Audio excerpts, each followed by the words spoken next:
Good evening, everybody. I'm delighted to welcome you to Glover Cottages and to our last event for 2020, a panel discussion of the international issues facing Australia as this problematic year ends and an uncertain new one looms over the horizon.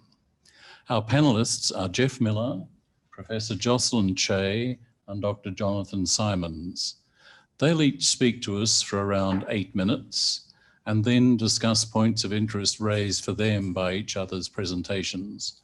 After that, they'll respond to questions from our internet and live audiences. Throughout their presentations and discussion, please log your questions using the Zoom Q&A function. If your question's selected, we'll call on you to ask it with your audio and video on. You can direct your questions to any or all of the speakers. Geoff Miller will be our first speaker. He's a former Director General of the Office of National Assessments, Deputy Secretary of the Department of Foreign Affairs, Ambassador to Japan and to the Republic of Korea, and High Commissioner in New Zealand. He's held senior positions with the Institute of International Affairs and writes regularly for John Menadew's blog, Pearls and Irritations. Over to you, Geoff. Thanks, Ian. Well, what a year 2020 was for Australia, with first the fires and then the pandemic.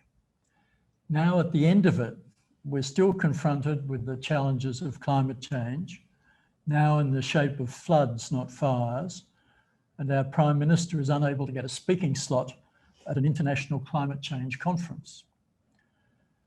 There's very bad pandemic news, for example, just today from the US, Europe, and Korea.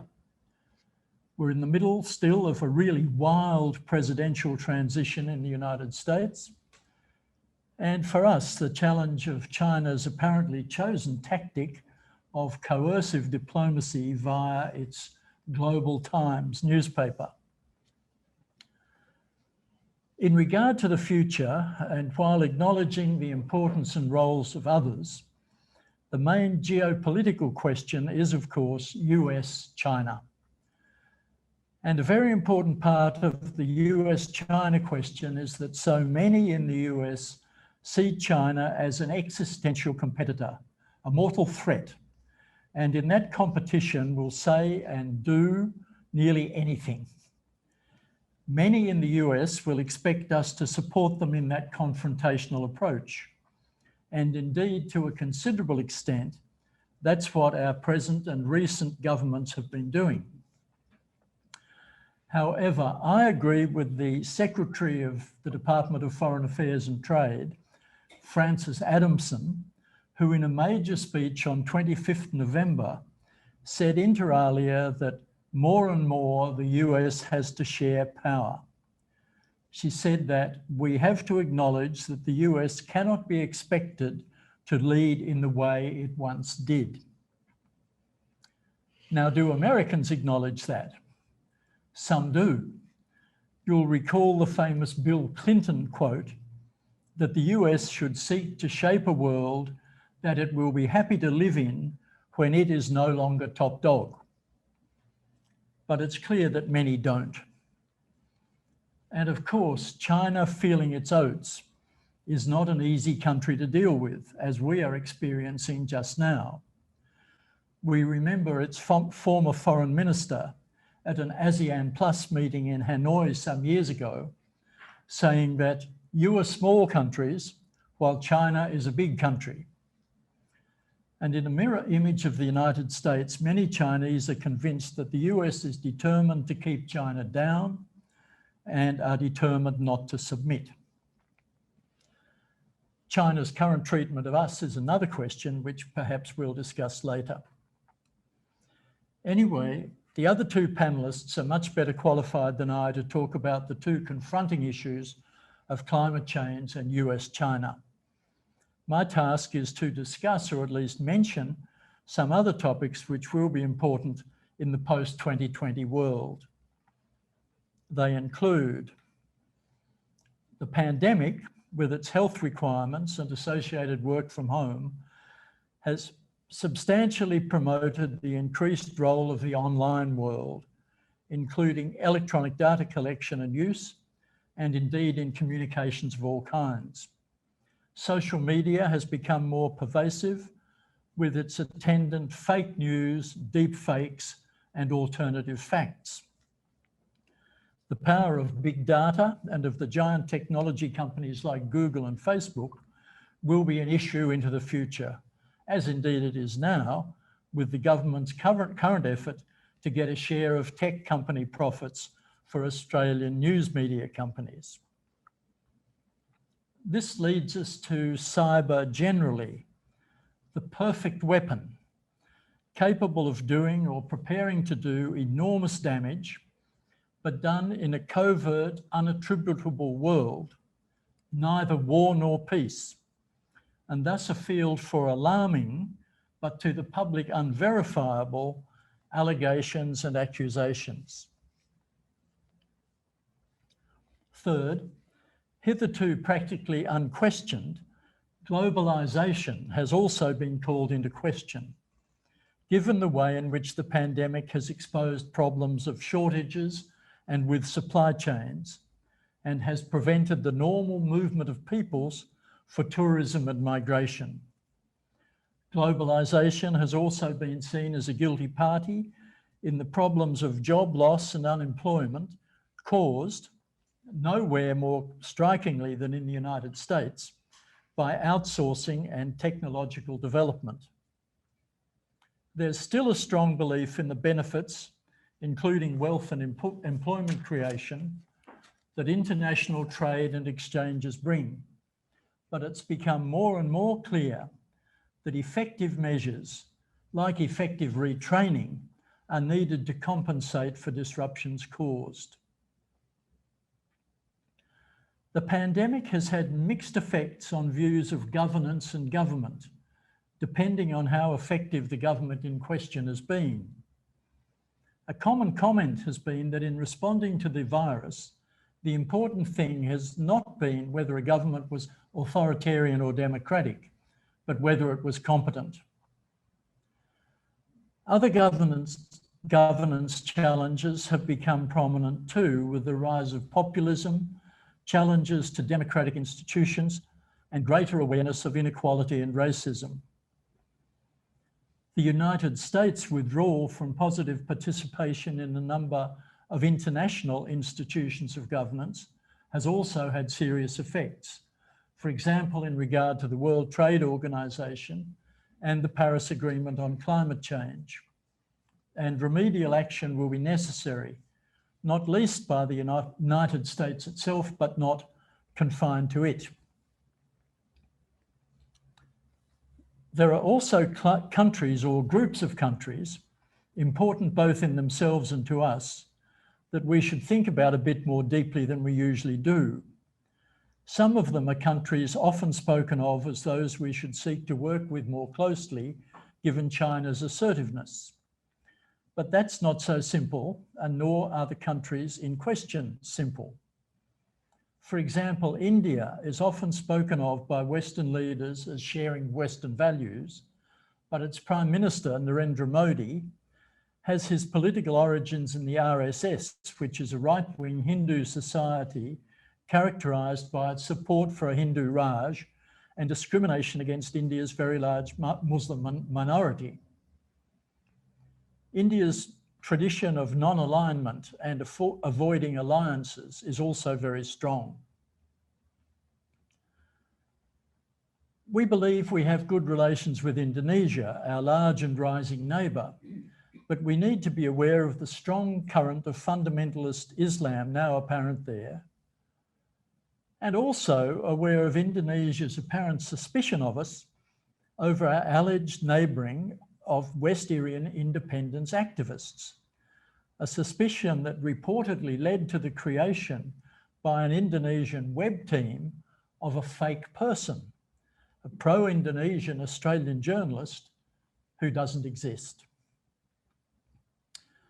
Other significant Southeast Asian countries also have serious problems. Thailand, Malaysia, and the Philippines are examples.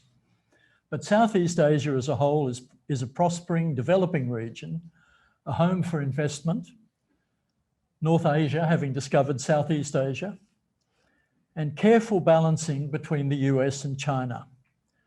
Singapore is a prime example and Indonesia is another. The Indonesian Foreign Minister, Retno Marsudi, for example, made it clear to US Secretary of State Pompeo on his recent visit there that Indonesia was not interested in joining his anti-China campaign. As a press report said, of course it wasn't, because of China's role as Indonesia's most important trading partner. Despite these complexities, whether the world goes forward or regresses, assuming we eventually cope with the virus, from this historic year of 2020 depends above all on two main issues. Whether we can get over short-termism and vested interests and tackle climate change in the same serious and effective way that we set about tackling COVID, and whether the US and China can rise above the dominant power, rising power dichotomy and learn to coexist. Can the world do better with China's rise than it did with Germany's 100 years ago? As Francis Adamson said in the speech I've referred to, the main challenge for Australia's foreign policy is shaping with other countries a regional and global order that responds to the new realities of power. There are big issues of accustomed attitudes in this for us. Can and should we move away from unquestioned adherence to the US alliance? Can China be trusted? Can we work successfully with others in the region to set up a countervailing arrangement that doesn't amount simply to an attempt at containment? We should debate these issues nationally and seriously in the light of the new realities and of our own interests, values, and associations, aware of the difficulties while seeking to arrive at a sustainable outcome. Thank you. Thank you, Geoff. Jocelyn Chey is visiting professor at the University of Sydney and an adjunct professor at Western Sydney University in UTS. She formerly held diplomatic posts in China and Hong Kong and is an associate at China Matters, a fellow of the Australian Institute of International Affairs, and a long-serving member of the Institute as a council member. Over to Jocelyn Chey. Well, during the weeks and months of restrictions, I became quite addicted to a British crime series on television, Vera. Vera is a moody and temperamental detective, but she does get results. And in the series, there's no sex, no romance, no ghosts, no extraterrestrial influence, just terrific acting and good mystery. So tonight, I'm going to, as it were, assume the role of Vera and pose the question, who killed 2020? And hopefully, with your help as my homicide team, we can solve the puzzle. Well, let's start by saying there's no doubt that 2020 is dead. 2020's limbs have become quite uncoordinated, led by isolationism and tribalism. Just think of things like Brexit. And then the heartbeat slowed and eventually stopped. For a while, people thought 2020 was just in a coma and waited for things to get back to normal. But I'm sorry to say there is no pulse. Some people still think 2020 can be revived, but I can tell you it's never going to be like it was before. So who or what killed it? Now, there are three main suspects. And if I was in Vera's office, I would have an investigation board and I would post their photos up. Suspect number one, COVID-19. This is a very dangerous international criminal. first identified in Wuhan in central China, and now wanted by Interpol and the WHO, has an international network and a brazen ability to cross national and political borders. The Australian government, and I'm going to say more about them later, decided back in April that COVID-19 was a villain. To quote Scott Morrison, "This is a virus that has taken more than 200,000 lives across the world." Well, what have we reached now? That's what he said then. "It has shut down the global economy. The implications and impacts of this are extraordinary." Now, it would seem entirely reasonable and sensible that the world would want to have an independent assessment of how this all occurred. Nevertheless, I'm not sure about COVID being the prime suspect, because it seems to be a criminal with, at the very best, subhuman intelligence, and is hardly likely to have been a mastermind behind the cunning killing of 2020, unless, of course, it had substantial assistance or direction from other players. So let's move on. Suspect number 2, Xi Jinping. Xi is the son of a national revolutionary leader who rose to leadership in Beijing 8 years ago by knocking off his rivals one by one, and so secured his ruling position as president for life of the People's Republic of China and chairman of the Central Military Commission and General Secretary of the Chinese Communist Party. He did this by suppressing all internal opposition and promoting narrow nationalism. Domestically, he focuses on the preservation of China's sovereignty and in territorial integrity. And any campaigns for increased powers or autonomy, perish the word, for local regions such as Tibet, Xinjiang, or Hong Kong are promptly squashed. He has also applied this force as soon as COVID-19 emerged as a threat, with possibly the strictest lockdown in world history. Internationally, Xi promotes China's national interests, and he's confident in the belief that the rest of the world needs China to maintain their own economic growth, while China is much less dependent on trade and foreign investment. In this regard, Xi chiefly relies on soft power, although he is also amassing considerable hard power in keeping with China's emerging superpower status. But that soft power has proved particularly ineffective and has instead created a backlash and in fact raised barriers to expansion that were not there before. Even Xi's prized Belt and Road Initiative is floundering as Chinese and international lending is drying up. So, regarding this murder that we have under investigation, I have to say that so far, there are no Chinese weapons found at the crime scene. And at this stage, I have to say, we need further investigations. But we can't rule Xi out until we have more forensic evidence. And that might perhaps show that 2020 died perhaps by poison or some other use of subtle force.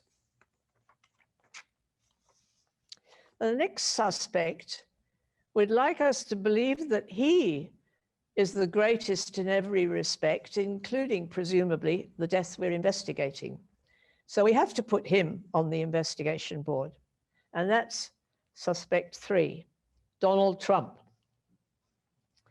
Now, the President of the United States, who made his money in real estate development, and that's a notoriously untrustworthy profession, claims that he is an accomplished deal maker.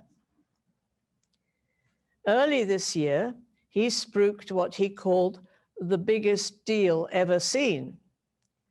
That was the Phase 1 trade deal with China, and it included a Chinese commitment to purchase an additional $200 billion in American goods. That's above the 2017 levels by the end of next year. But by the end of this year, it's clear that this deal has damaged the American economy and not solved any of the problems that it was supposed to solve. And in fact, today's New York Times reports that Chinese exports to the United States jumped 46.1% in November and reached a record $51.98 billion. Now, back in 2016, Trump consistently blasted China for the loss of jobs and the theft of intellectual property and said, we can't continue to allow China to rape our country. And Mike Pence and Mike Pompeo have all along been outspoken critics of China's repression at home and aggression abroad. So the US has tightened export controls, screened investments, challenged technology companies, and restricted the Belt and Road Initiative. On the other hand, Trump used to praise Xi's response to the spread of COVID-19 and only changed his tune when the virus began to take a toll in the United States. So I think this haphazard decision-making means that he's an unlikely murderer, since murder implies not just a whim, but a valid intention to kill. Did Trump have a purpose or a plan to do 2020 to death? I don't think so. And if he had, surely by now he would have claimed his success as one of his great achievements. It is, however, possible that some of Trump's knights at arms might have heard him calling, "Who will rid me of this turbulent year?" and done the deed for him. So there are other suspects, and we can't rule them out. Benjamin Netanyahu, Shinzo Abe, and his successor, Suga, both come to mind. My board's not big enough to put all their names up, so I'll just focus on one. Suspect number 4, Scott Morrison, otherwise known as Scotty from marketing. His attacks on COVID-19 and on Xi Jinping's administration usefully diverted attention from some of his domestic problems and neutralized his domestic opposition. For instance, his denunciation of a tweet by an official in the information department of the Chinese Ministry of Foreign Affairs caught press attention that might otherwise have been focused on the atrocious bungle of robo-debt. And surely it's suspicious that the ministers for Foreign Affairs and Defense risked the very real hazards of international travel during the pandemic to fly to Washington for consultations with Pompeo instead of communicating by Zoom like the rest of us. A prolonged campaign to pin the blame for murder on China has served Morrison neatly to justify the revision and upgrading of national security legislation, and on the last sitting day of Parliament, to pass a new law allowing Canberra to tear up international agreements signed by state governments, local councils, and universities that might undermine his foreign policy. However, none of this evidence, I think, is sufficient to convince a jury, and it seems we will have to wait for the forensic report while continuing to keep all these suspects under observation. Thank you, Jocelyn. We now turn to our final speaker.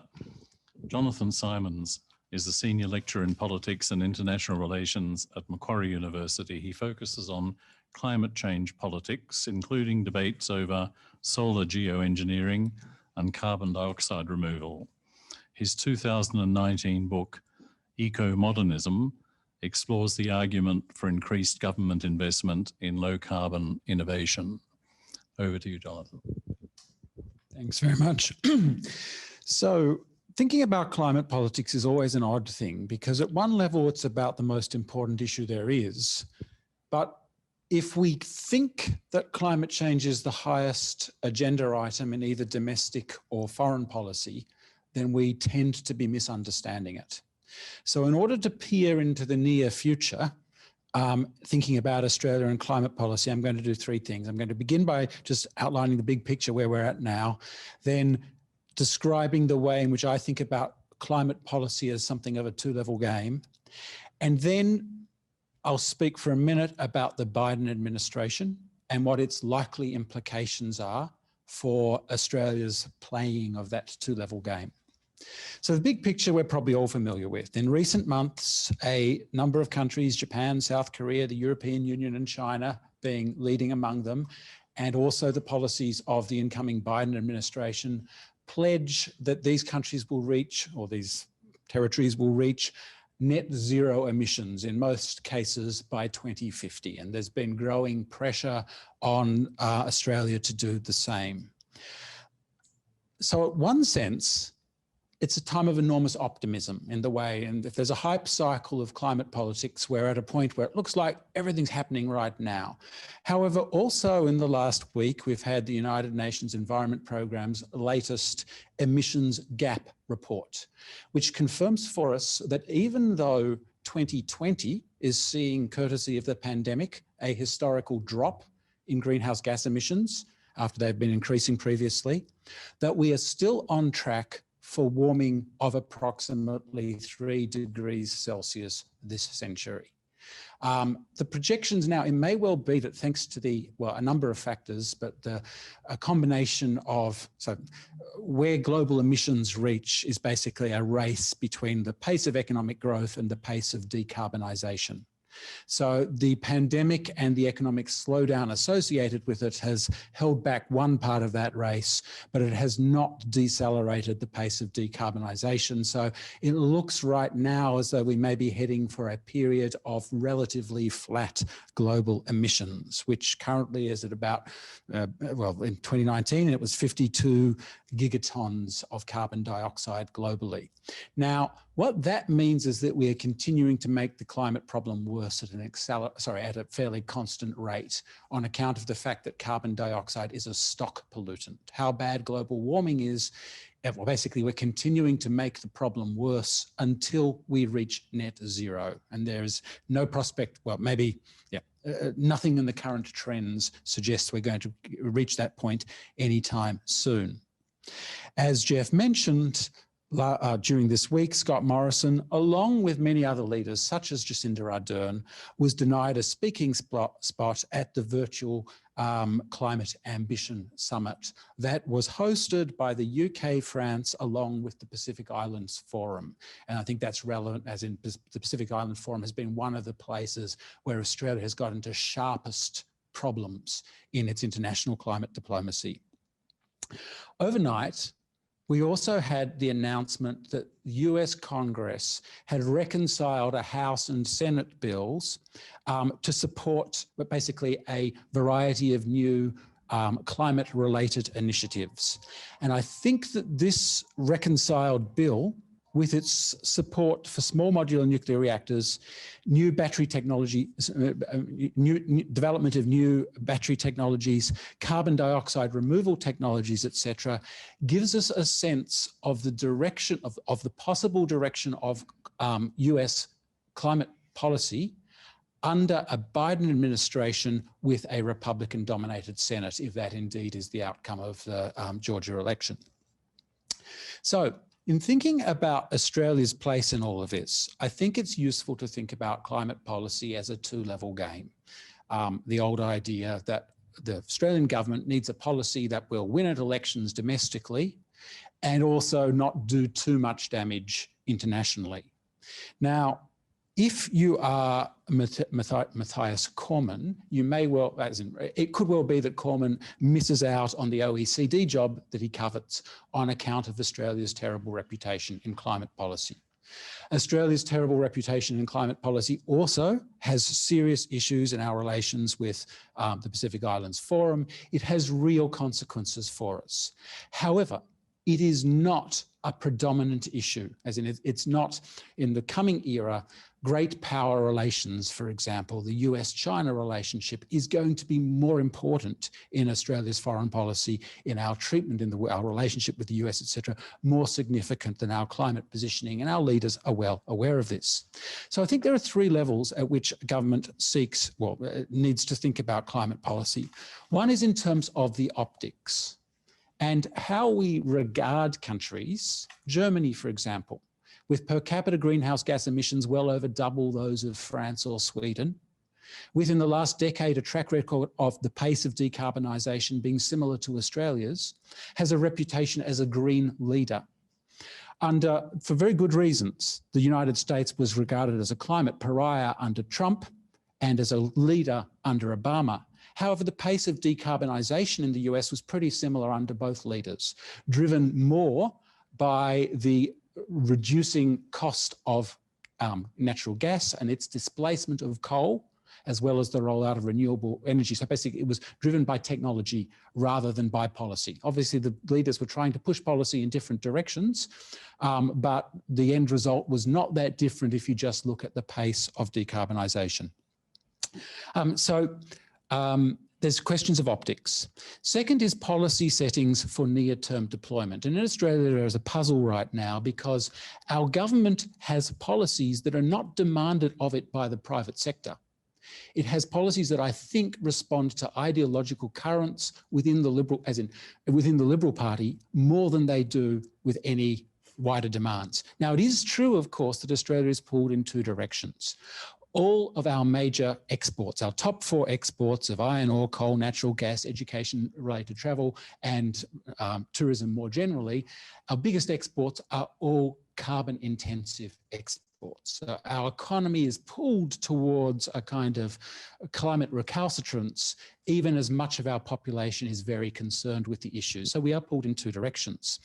But we have this, I think, ideological currents in the Liberal Party which make a more optimal near-term policy very difficult for our leaders. And third, there are deep policy settings. The fact that renewable energy is cheap today reflects the investments in innovation in energy made in response to the oil shocks of the 1970s. There are long cycles of state investment in low carbon innovation which will determine the pace of decarbonisation more than the stuff that we talk about on a day-to-day basis. So how might the Biden administration feed into all of this? First, the Biden administration obviously is making climate central both to its domestic story and to its foreign policy. The appointment of John Kerry as climate envoy attests to this. And that will create an opportunity. Scott Morrison clearly wants to pivot a little bit on climate change, but is held back by internal forces. The socialising pressure of the great power shifting, and of Australia's great power ally, shifting its stance will create some opportunities for that repositioning. If you think that we now have a US president and a conservative British leader who will both be pushing Australia towards a different position, that creates some opportunity for Scott Morrison to move. Also, in terms of international reputation, if Australia's narrative aligns more with that of the United States, and the United States is once again viewed as a climate leader, we may be able to launder our reputation to some degree as well. And so I mentioned overnight the announcement of the US Congressional deal. This reflects an evolution in the Biden climate policy, which has basically gone through two rounds of negotiation. After Biden won the nomination, there were lengthy negotiations between Biden's people, who are kind of technology pragmatists, and the AOC and Sanders camp, which pushed for very high levels of climate ambition and a Green New Deal. And the outcome of that negotiation was something approximating the ambition of the AOC people with the technology choices of the Sanders people. And so for the first time since 1972, you had the Democrat platform endorsing state support for new nuclear power, for example. That wasn't central. Central, of course, was the massive build out of renewables and the other elements of the Green New Deal. But you can see the way in which US thinking is shifting. Second is the Democrats are now enthusiastic supporters of negative emissions technologies. According to the Intergovernmental Panel on Climate Change models that have us hit or limit warming to 1.5 degrees Celsius, we need between 100 and 1,000 gigatons of negative emissions across the century. Now, to put that into perspective, that is talking about a negative emissions sector of a comparable scale to the current oil extraction sector. So this is a massive new industry requiring the kinds of skills that the mining sector has today. And this is where I see some, so that was the first level of the kind of evolution of the Biden policy. The second level is going to be if Biden needs to negotiate his agenda through a Republican-dominated Senate, then I think we're going to shift even more in that direction. One thing that is central to Biden's policy is the creation of an Advanced Research Projects Agency -climate, ARPA-C as it's called, a successor to ARPA-E, which is a product of basically a bipartisan, it was designed during the Bush administration, implemented under Obama, an energy innovation agency modeled on DARPA, the Defense Innovation Agency. So basically, there's been something of a very thin bipartisan consensus in the US around, I'd say there are two elements of this consensus. One is US climate policy is not going to jeopardize the US's economic competitiveness or its security struggle with China. And secondly, that state investment in low carbon innovation is one of the ways of responding to climate change which is acceptable to both sides. Now, how Biden articulates that story internationally, I am not clear about yet. However, it certainly creates opportunities for the Morrison government to pivot towards all kinds of positions which align more closely with those of the United States. So, I'm not sure what kind of positive note that I can conclude on here.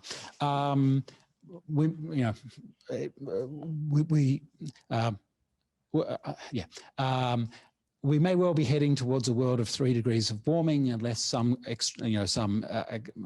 exotic intervention, as people, unless there's a major shift in climate debates. One point to note, though, is that as we enter an era of increasing great power competition, eras of great power competition are also eras in which states are more willing to invest in innovation. And then I guess the flip side of that is that it may well be that climate, the shared interest that China, the United States and Australia have in governing this massive challenge of climate change will be one of the few areas of cooperation, or one of the more promising areas of cooperation during the difficult times to come. Terrific, thank you all. I'm sure there are many questions. I know I'm bursting to the extent that I think I'll actually ask a couple. John, when you gave an address here last year, a very lively address, I think you startled quite a few members of the audience by making something of a case for nuclear energy being in the mix that will be needed to resolve these problems. Is that still your view? Would you like to expand on it? Internationally, absolutely. And we're seeing that becoming clearer both through the Biden administration policies that I've spoken about. There was an energy white paper released by the UK in the last couple of days. I haven't read it closely, but certainly it, I think within the current term of government, they are hoping to, I can't remember the point exactly, but commission a new nuclear reactor. And they're talking about system costs because basically, well, internationally, all of the decarbonised grids have a source of zero carbon firm capacity. Those sources internationally are either hydroelectricity or nuclear today. Iceland with its geothermal is the one exception. Now, whether Australia, so the proven path to decarbonising with existing technology is through either hydro or nuclear. Maybe in some decades' time, we may be able to have a decarbonised grid built on renewables. That's not currently the case. In all of the projections which the different government agencies in Australia have, even in 2040, we're still getting, so we might have 60 or 70% of our electricity coming from renewable energy, but the gaps are being filled with gas. And we're reaching net zero by purchasing emission credits internationally. So it depends on how ambitious you are. If that gives a simple answer, we won't necessarily have nuclear here. Nuclear is now a bigger part of the US and EU's story. It's sorry, of the US and UK's story. And different countries are going in different directions on that. Thanks, John. Yes, France has announced another major new nuclear generating plant. Moving along the table, Jocelyn, how much do you think the ferocity, if you like, of Chinese foreign policy, which is by no means only directed at us, has an internal dimension? How much of it is to do with maintaining national unity and support for Xi? Well, I did mention in my talk what I called narrow nationalism that Xi has encouraged. And this is quite intense. And part of this is very handy to foster a picture that, you know, the world is again China, because if people feel that they're under threat, then they feel more dependence, greater adherence to the government in power to protect them. So it's very handy for the Chinese government to encourage that kind of view of the world.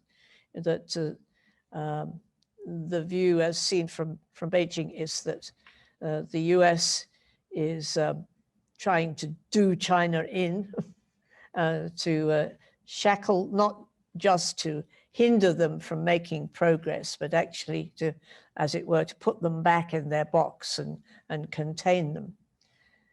And a lot of the nationalistic statements, for instance, from the Global Times, which you mentioned, serve to engender that kind of picture of the world, yes. Thanks, Jocelyn. And that really leads, Geoff, you made the point that the large world, resisted the rise of Germany with the monstrous consequences that bedeviled the first half of the 20th century. Can you think of any historical examples where the new rising power has been peaceably accepted? Well, I suppose the example that's often given is the United States being peacefully accepted in the end by Britain. As we know, they came to be each other's closest ally. So that was an example of the kind you're seeking. What I meant in referring to Germany was, you know, the rise of Germany produced 2 world wars. And it was essentially, in the first instance, Germany felt it hadn't been made room for. In the second instance, it felt it had been positively treated badly in the Versailles Conference, and Hitler was able to point to all kinds of grievances and arouse that fierce German nationalism. Well, obviously we hope this won't happen with China, but if that view that Jocelyn was mentioning, that in China, that it's being set upon by the outside world, if that becomes fixed and set at the same time as China is becoming so much more formidable technologically, economically, militarily, it's obviously a very worrying outlook. And I quoted the speech that the Secretary of DFAT made at the end of last month, and saying basically what it really amounts to is that the US has got to make some room for China instead of regarding every advance that China makes as being at the United States cost. Yes, and as she so usefully said, we must have our own policy, which I think has been very key to what you've said. How are we going for questions? Question moderator. I see we have a number of eager faces in the audience behind you. Anyone coming up with a question or a comment? Yeah. Yes, there is one there. Have you? Thank you very much for those, Robin Fitzsimons. Question to Jocelyn, re Hong Kong. To what extent do you think that China's recent actions in relation to Hong Kong, particularly the national security law, might or might not have been different had there not been violence associated with the earlier 2019 protests, those estimated between 1 and 2 million, which at least initially were substantially peaceful? If they had remained peaceful for the most part, do you think we would now have, or there would now be a national security law in Hong Kong of the kind that there is? Thanks, Robin. Should I repeat the gist of that, or is it good? Okay, thanks. Over to you. All right. Well, there are two aspects that I'd like to just briefly focus on. It's I know we haven't got time to go into too much detail. One is that the Legislative Council, which is like Hong Kong's parliament, has, ever since 97, which was the year of Hong Kong's return to Chinese sovereignty, has never passed local legislation that would put into place the security provisions. This was expected. It was mentioned in the basic law that Hong Kong should pass that legislation. And a number of attempts were made to pass it as required, but they all failed. And since they all failed, I think it was inevitable that Beijing would take action because something needed to be done to resolve that impasse. The second thing that I would say is that the Hong Kong government has brought a lot of this on itself. It really is a British model government. The civil service was set up to take instructions from ministers from the UK government originally, and civil servants such as Carrie Lam, the chief executive, and her predecessor have been lacking in the ability to formulate policies and put them in place. They've been much more inclined to take instruction. And when Britain was no longer in charge and giving instruction, Carrie Lam has been taking instruction from Beijing and putting into. And the unfortunate results is that there is this big rift between the government and a pro-government faction of Hong Kong and the anti-establishment or they call themselves pro-democracy, but I think that's a slightly misleading title, a misleading name for them. So Hong Kong is split. It's a divided society.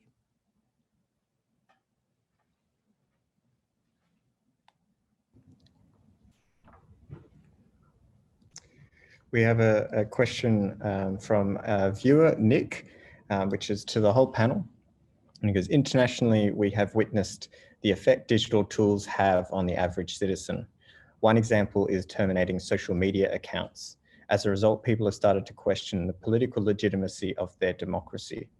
What can Australia do to ensure the value of freedom of political expression to its citizens? And how can we combat the threat of political warfare coming from external forces? John should answer that. You're the youngest one. You use social media more than we do. Yeah. You two have better access to government. Okay, John. It's really not my expertise. Yeah, yes. I mean, it's obviously an important question, but it's also I don't have a well-developed answer to it, so I won't waste time actually. By Well, it was to all the panel. it was. Yeah. Freedom of expression is really what it's about. Well, it's one of the values. If a lot of time Morris and other people talk about Australian values, but freedom of expression is actually one of the human rights that should be valued internationally, and it's something which needs to be constantly monitored and ensured that we can do that within the usual caveats, like freedom of expression is not freedom to make racist comments.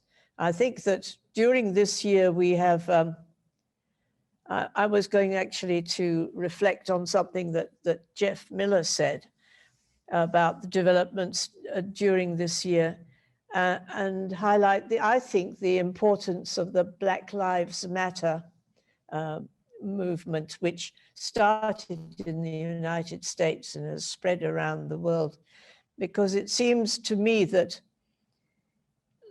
is not just about the importance of dealing with racism, but it is about a new era when we should have, as it were, a sort of post-imperialist, post-colonial ability to allow for equal treatment of people with all kinds of difference, whether it's a difference of gender. We're now learning how to deal not only with people who have one sex or the other sexes, but may in fact not want to be regarded as belonging to either sex. There's still in Australia very much like an attitude that we are right, we do things in a certain way, and the rest of the world, we will condemn them because they are not like us. And that's not what freedom of expression is about. Freedom of expression should be a willingness to listen and to allow other points of view, and not simply to impose one orthodox point of view. Thank you all. Yes, I think Nick raised a very interesting question there in bringing up the interface between freedom of expression and the extraordinary possibilities opened up by globalized communication. Controls are coming into place. We don't know where we're going, I think, on many of those questions. Geoff, you were going to comment further on the... I'd like to just make a short comment on Jonathan's remarks, and that is that I was struck that early on when you were talking about factors involved in climate policy, you mentioned as the first one, optics, and the second one, policy settings for near-term deployment. And in relation to that, talked about the redneck right of the Liberal Party and so on. And it just struck me that how sad it is really that we're still at that point, because the topic itself is so overwhelmingly important that the future of the planet depends on dealing successfully and effectively with these threatening developments, which we hear more about each week.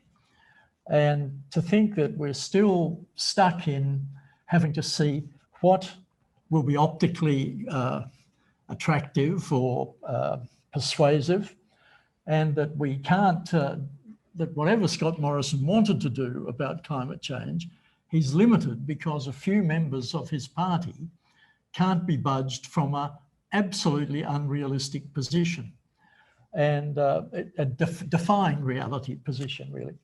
And I simply wanted to say that really is a pity. I'll respond if I have. I agree that it's a pity. I think in a weird way it connects to the question about freedom of expression, because I think part of the problem with climate change, and I certainly, I blame the Liberal Party, I blame those redneck side of the Liberal Party, but there's also some blame on the other side in that we have turned climate into a kind of a moral, well, it can be moralized, but into a symbolic is probably the problem, into a symbolic contest where one side brings lumps of coal to Parliament and the other uses, well, also weaponizes the issue, and that applies both to the Labor Party and the Greens. And so the problem on social media is that we see a variety of symbolic contests where alignment with particular groups, symbolic displays are more important than evidence. This may even connect to Australia's position in its relationship with China, that we've put moralizing in some cases ahead of action. And I'm not sure whether I'm going to connect this successfully to the question on censorship, but there's the problem of foreign powers, particularly we know more about them targeting the United States, but I presume it goes on elsewhere, trying to use these dynamics to their advantage.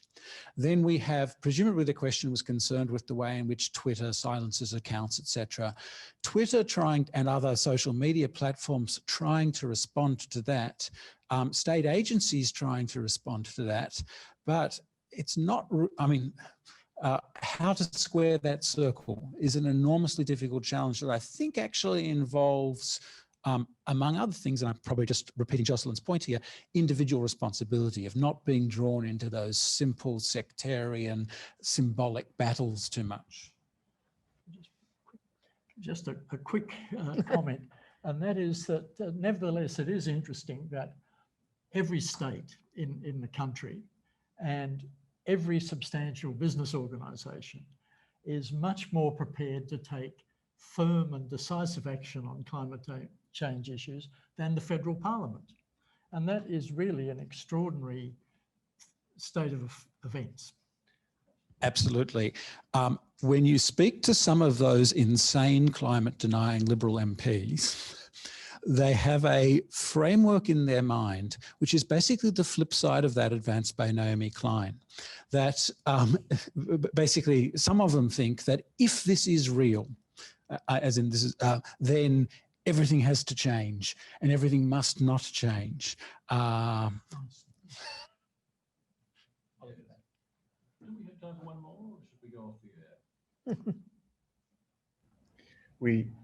air? We do have time for one more question, and this question is also to Jonathan, but also can be taken up by the whole panel.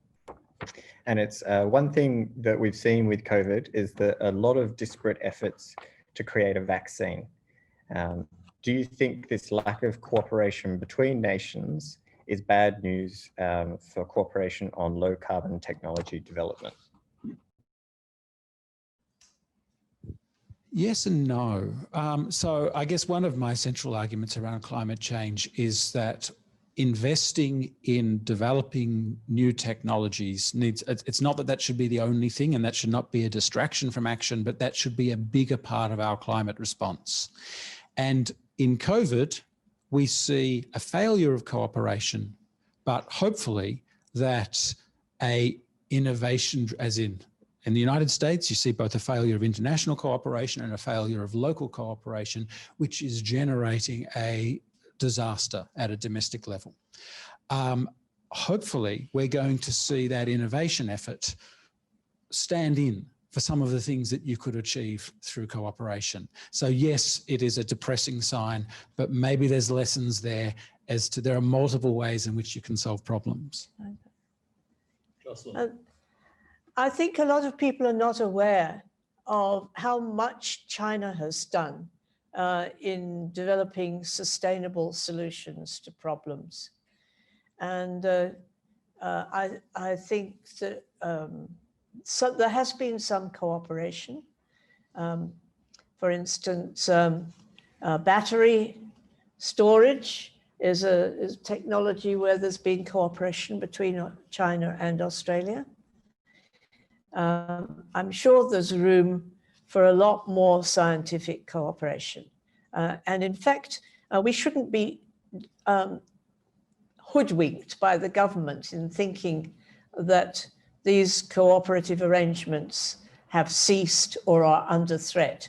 There is still a lot of exchange in science and in the arts and humanities too going on between Australia and China. And I just hope that Canberra will handle it with a light control and not put a stop to it, because there's a great future for that, just as there's a great future for cooperation in the development and delivery of vaccines. Well, that's a pretty positive note. Perhaps we should finish on that while we're ahead. So my very warmest thanks to all three panelists for terrific interventions. It's been very nice to have you here, and I think the thing really got going. So thank you. Thanks to our audience, both our small audience of actual faces and our larger audience on Zoom. It's been great to have all of your support during this past problematic year, whether it's been for our weekly publication columns from Glover Cottages, which has had good readers figures and will be putting out its last edition in the next couple of days, last edition at least for the year, or indeed in your support for our more recent semi-live events, if I can put it that way. And of course, going back to the beginning of the year when things looked brighter for the events we had back then. We're going to get cracking on planning whatever we can plan for in the year ahead.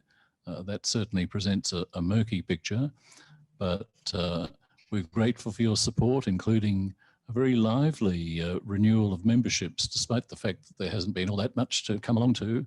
And we want to meet your expectations as vigorously as we possibly can next year. So let me finish by wishing you all the very best for a great Christmas holiday season and for the year ahead. Thank you. Thank you.